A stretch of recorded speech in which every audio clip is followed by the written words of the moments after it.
The hospital ethics board shut down an entire research wing because of my blood. 3 doctors lost their positions. A pharmaceutical trial was suspended indefinitely.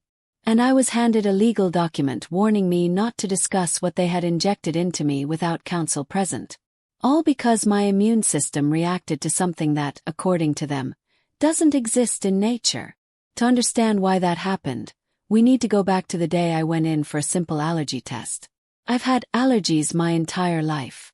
Pollen, dust, shellfish. Annoying but manageable.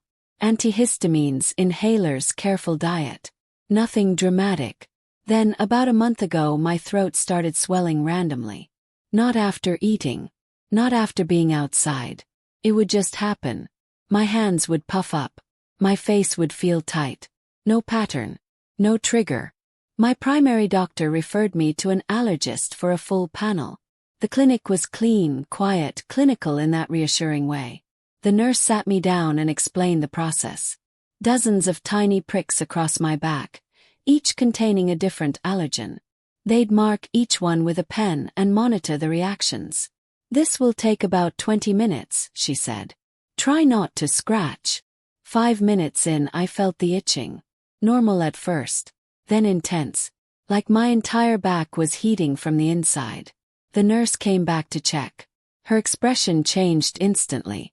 She stepped out and called, "Dr. Patel." Now, Dr. Patel walked in quickly. He didn't speak at first. He just stared at my back. "Which one is it?" he asked. The nurse checked her chart. "All of them." He shook his head. "That's not possible." They turned me toward a mirror. My back was covered in raised welts. Angry red, swollen, uneven. It looked like I'd been stung repeatedly. Dr. Patel started reading the list out loud. Pollen. Dust mites. Mold. Cat dander. Peanuts. Then he paused. There was one welt bigger than the others. Raised almost half an inch off my skin. Expanding. "What marker is that?" he asked. The nurse checked again. "That's the control." He froze. "The saline control." "Yes." I tried to follow. "Is that bad?" He looked at me carefully. "Saline is inert. It shouldn't cause any reaction. That's why we use it as a control." But my body was reacting violently to it. The welt kept growing. Dr. Patel stepped into the hallway and made a call. When he returned, he wasn't alone. An older doctor entered. Calm, analytical. "I'm Dr. Brennan," he said. "I specialize in rare immunological disorders." He examined the largest welt closely. Then he did something that changed everything. He gently scraped a small amount of fluid from the surface and placed it on a glass slide.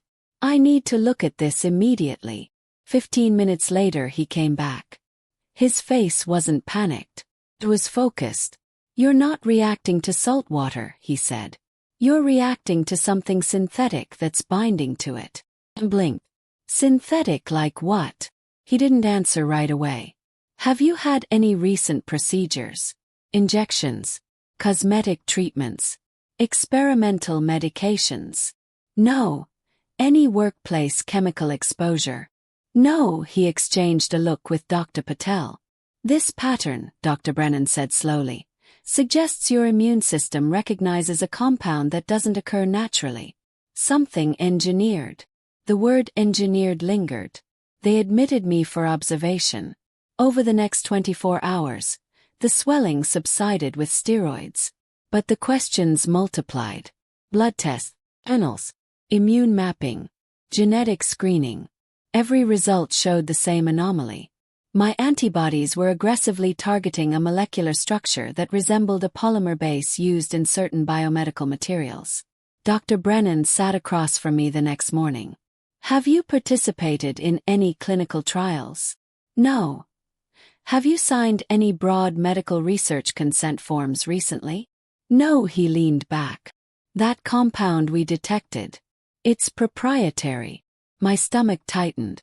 "Proprietary to who?" He hesitated. "I can't disclose that yet." That was the moment I stopped being scared and started paying attention. If something proprietary was inside my body without my knowledge, This wasn't an allergy issue. It was a consent issue, and I needed to know exactly how it got there. The hospital didn't discharge me the next morning. They transferred me. Different floor. Different wing. Restricted access. When I asked why, the nurse gave me a polite non-answer. Just for additional monitoring. Dr. Brennan came in later that afternoon with a tablet in his hand. We ran comparative scans, he said. The compound your immune system is attacking is structurally similar to a polymer used in internal microsensor arrays. Microsensors. I repeated.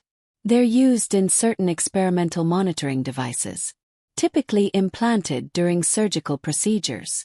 I sat very still. I haven't had surgery. He studied my file. Your records show you had your appendix removed 3 years ago. Yes. Emergency appendectomy. He scrolled. That hospital recently partnered with a biotech startup for a post-operative monitoring study. My chest tightened. I never enrolled in a study. That's what we're trying to determine. I asked for my surgical consent forms. They delayed. First they said records were archived. Then they said legal needed to review the request. That was when I stopped relying on internal explanations. Called a lawyer. Not dramatically. Not angrily. Only. Medical records are my right. Within 48 hours the tone changed. Suddenly copies were available. Digital scans. Signatures.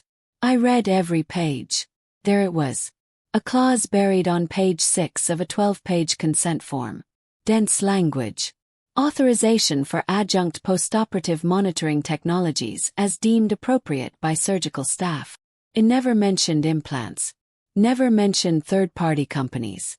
Just monitoring technologies. I sent the documents to my attorney. He replied within an hour. They're stretching that language. The next test confirmed it. An MRI revealed a small, capsule-like object near my lower abdomen. Not part of standard surgical hardware. Not dissolvable sutures. Something separate. Dr. Brennan didn't look surprised. That matches the polymer signature. Can you remove it? Yes. But this is now a legal matter. The biotech company was called Neurovac Systems. I had never heard of them. They specialized in bio-integrated health monitoring. According to public filings, they were in early-stage human trials. The problem? I wasn't listed as a participant. My attorney filed an immediate formal inquiry. Within days, I received a call from a Neurovac's representative. Polite. Controlled. There must be a misunderstanding.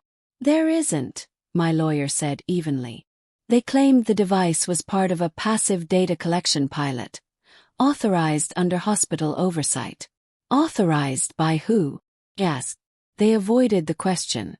That was when Dr. Brennan pulled me aside privately. You're not the only one, he said quietly. 2 other patients had shown abnormal immune activity recently. Mild reactions. Nothing as aggressive as mine. But none of them triggered the saline control, he added. That's what makes your case unique. My body wasn't just tolerating the implant. It was attacking it. Aggressively. Which meant the device wasn't as inert as marketed. The turning point came when my attorney subpoenaed internal communication between the hospital and Neurovacs. We discovered something important. The devices had been implanted in a small number of emergency surgeries without separate informed consent. The hospital classified them as extended monitoring aids. Neurovacs classified them as trial phase observation units.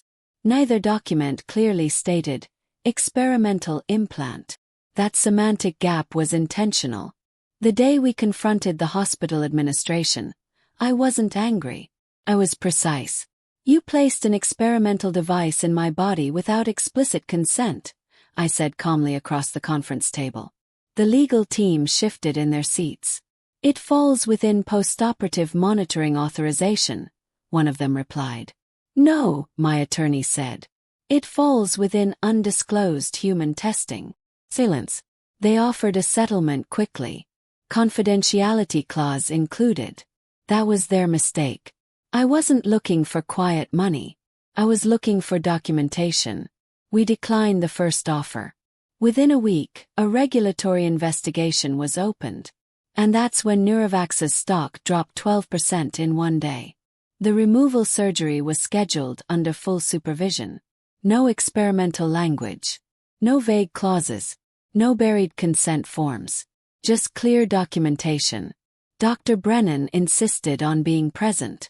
When they extracted the device, it was smaller than I expected. About the size of a vitamin capsule. Smooth. Encased in a semi-translucent polymer shell. It's intact, he said quietly. They sent it directly to an independent lab. That report changed everything. The implant wasn't just monitoring temperature or heart rate like Neurovax claimed. It was collecting biochemical markers tied to stress hormones and inflammatory response patterns. In plain terms, it was tracking how my body reacted to trauma. Without my knowledge, without my consent, and without clear oversight. My immune system didn't just recognize it as foreign. It recognized it as invasive. That was why I reacted to the saline control. The polymer shell degraded slightly when exposed to sodium chloride. Microscopic fragments had migrated into surrounding tissue. My antibodies weren't attacking saltwater. They were attacking what saltwater activated. That revelation hit harder than the implant itself. My body had done what the consent forms didn't. It rejected something that shouldn't have been there. The regulatory investigation expanded quickly. 2 other patients had implants removed. One had mild inflammation. The other had early-stage autoimmune activation. Neither had been fully informed. Neurovax issued a public statement calling it a miscommunication between surgical integration teams. The hospital called it an oversight. Regulators called it something else. Unauthorized human subject testing. Within 3 months, the hospital suspended its partnership with Neurovax. The surgical director resigned. 2 administrators were placed on leave. The biotech trial was frozen pending federal review. Neurovax's stock dropped again. And then came the settlement offer. Larger. Structured. With a confidentiality clause thick enough to feel heavy in the envelope. My attorney looked at me. "You don't have to be the person who makes noise," he said carefully. I thought about the saline welt spreading across my back. About the way Dr. Patel froze. About how close I had come to assuming my body was just malfunctioning. "No," I said. "I think I do." We negotiated. Not for headlines. For accountability. The final agreement required full disclosure to every patient who had received the device. Mandatory removal options. Funded monitoring for 5 years. Independent oversight. And no clause preventing me from speaking about my own medical experience. The press eventually found out. They framed it as a biotech scandal. They called me the patient whose immune system exposed the trial. That part always felt strange. My immune system didn't expose anything. Just reacted honestly. 6 months later, my swelling stopped completely. No random throat closures. No unexplained inflammation. My blood markers stabilized. The doctors concluded something simple. My body wasn't defective. It was responsive. During my final follow-up, Dr. Brennan said something I won't forget. Sometimes the immune system is the only ethical reviewer in the room. I laughed at the time. But he wasn't joking. The strange part. If I hadn't reacted so aggressively to saline, something that doesn't exist in nature, none of this would have surfaced. The implant might still be there. Quiet. Recording. Transmitting. Instead, my body sounded the alarm. And for once, someone listened.